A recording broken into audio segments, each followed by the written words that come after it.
Hello, hello! We have story time plus analysis today, so buckle up, we're ready to go. So, around 2 years ago, our lecturers were showing us a bunch of short films as inspiration for our film production class, and they screened this short horror called Curve.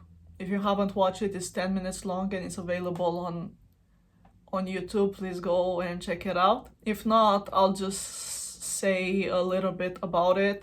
It's essentially more of a psychological horror. It's not horror in a traditional sense of having lots of jump scares, of scary things happening in it. But the whole thing about it is that it has a wounded anonymous woman, as the main character. She doesn't say anything throughout the entire film. The whole story is about her being severely injured on a really steep concrete surface and with no way of escaping, realistically speaking. So the fall is unavoidable, but she keeps trying to lift herself up anyway, even though she has no chance of getting out of there. So it is very much a film that tests the viewer empathy in the sense of the horror is not created through the shock image itself. The horror is more psychological in the sense that it requires the viewer to put themselves in the character's shoes, and the entire suspense and the tension is created through the self-identification with the protagonist. So, they screened this film in class for 10 minutes, and obviously at the end of the screening, the lecturers go, okay, so how did you like the film? How did it make you feel? Any opinions? How did you feel about the protagonist? And that's when it gets really interesting. So pay attention to what I'm about to say. Personally, I had a lot of really mixed feelings about the whole subject, so it took me a while to think of an answer to that question. I had to marinate it for a little bit, but a lot of people answered in the meantime, and let's just say that the answers shocked me because they were more of the category of why should we care about her? Or I don't know her name / her story, so I cannot feel bad about her. And then another comment along the lines of, I can't care about her properly because she wasn't properly introduced. Because again, she was anonymous, she didn't speak throughout the entire movie, so we didn't know anything about her, we just knew she was struggling. And then obviously we had the really edgy Colgate answers of, I was waiting for her to fall so I won't have to keep waiting with all this suspense. And yeah, you might say that, okay, reasonable responses, but still they had a little bit of shock to me because it very much exposes how people see others on a larger scale. That yes, it is a fictional scenario, but if it doesn't awaken any kind of human reaction in you, that means it will apply in a real life situation as well, because you see a person really hurt on screen and you're just saying, oh, I wish she would just fall, or I don't care about her because I don't know her. So that indirectly translates to, if I don't personally know you, you don't matter to me. And interpreting it even further, it goes, only dear close ones are worth my care and attention. And it goes even further into this quote. Hear me out. Men will always prove bad unless by necessity they are compelled to be good.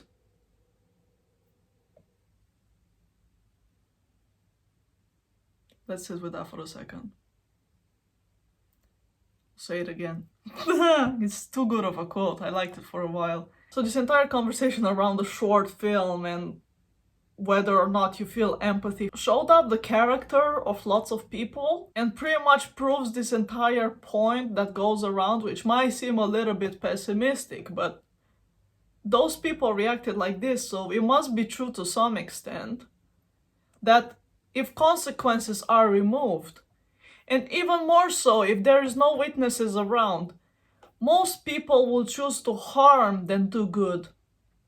And if you don't believe me, let's make another parallel from this entire story and think about Marina Abramovic's performance art. You know, that one when she had like this table full of weapons and all sorts of objects to choose from, and that she just stood still and everybody could do whatever they wanted to her, and that at the beginning they were acting really gentle, but then as the performance keeps going, people just start shaving her head, start cutting her skin, and all sorts of really awful stuff.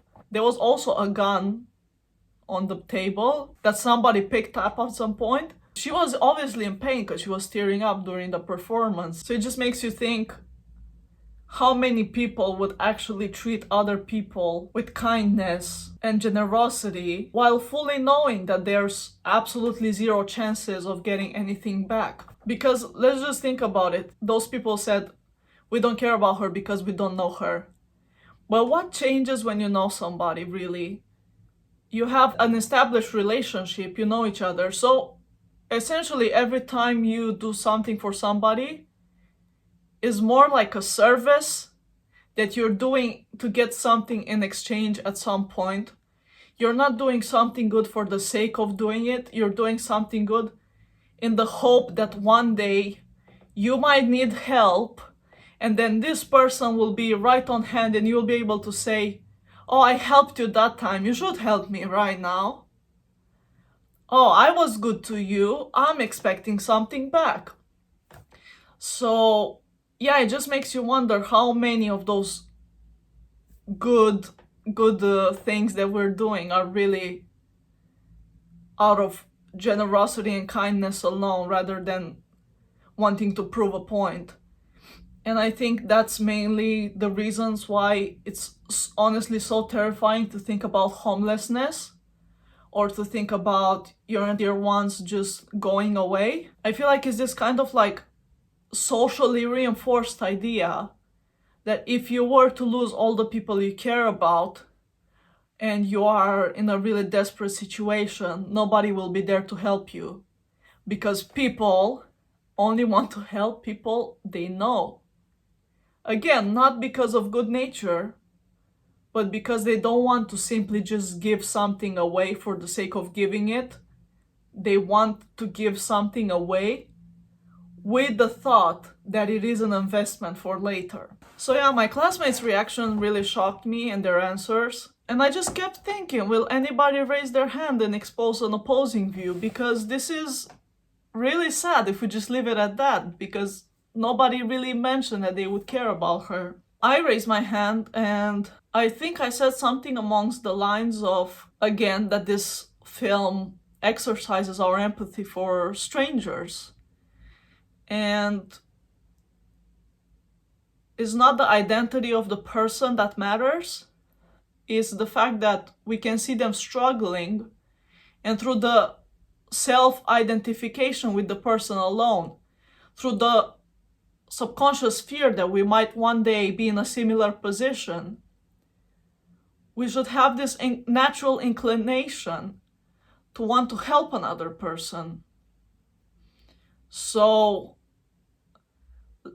instead of helping somebody because they're close to you, help somebody fully knowing that you're never far enough or safe enough from ever ending up in a similar position.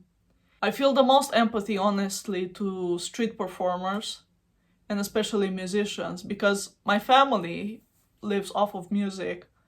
So it's always a terrifying thought that you can be a great musician. A lot of them are genuinely good musicians. They're just playing in the street. And it's a terrifying thought to just end up playing in the freezing cold on the street because you had no other opportunity to play in a better place and that's the only skill you have. So yeah, my answer to that was that we should care for others not because of their identity or their story.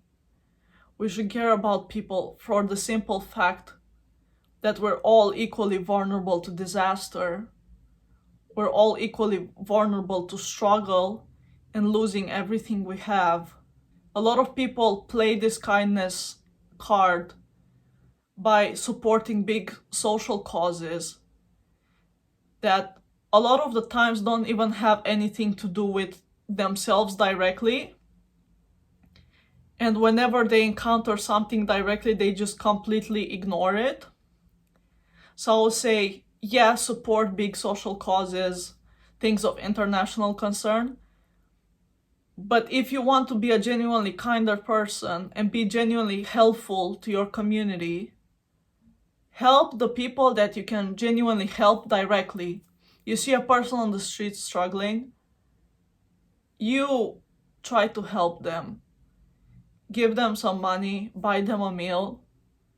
If somebody asks you the time or for direction, tell them. I saw so many people just ignore random people on the street that ask for direction. They're not asking for anything else. And yes, I do understand that a lot of people just ask this as a way of just like get you into something else, but a lot of other people are genuinely need directions and advice to how to get to some things, and people just refuse to engage with them at all. People on the street just act like other people don't exist if you start speaking to them, and that's a terrifying thought. And that's how like the entire bystander effect forms as well. But I think that besides the bystander effect itself, is just a general apathy towards strangers, really. A general lack of interest in anybody else besides your own small circle. Instead of posting and sharing international causes, I think we should be a lot kinder to others without looking for validation. A lot of people like to record or brag or tell everybody, yeah, there was this person that was struggling so bad and I gave them this and I did this for them. Like, do it and just keep it to yourself. That's the real kindness, to just do something knowing that you've helped the person, and that alone should give you satisfaction. So I'm thinking once a month I'll do Storytime plus analysis videos besides the weekly Sunday episode, to just share some reflections on my life experiences and have this more in the video journal style that as I intended it to be. The song recommendation of the week is called Empty Realm by Kosaya Agora. It's Russian, I hope I'm pronouncing it right. But yeah, it's a song I literally found yesterday and I really enjoy, so go check it out. Thank you for listening. I'll post another video for Sunday. This is, again, as I said, extra. It's gonna be every month. Just general reflective stuff. So yeah, thank you. See ya!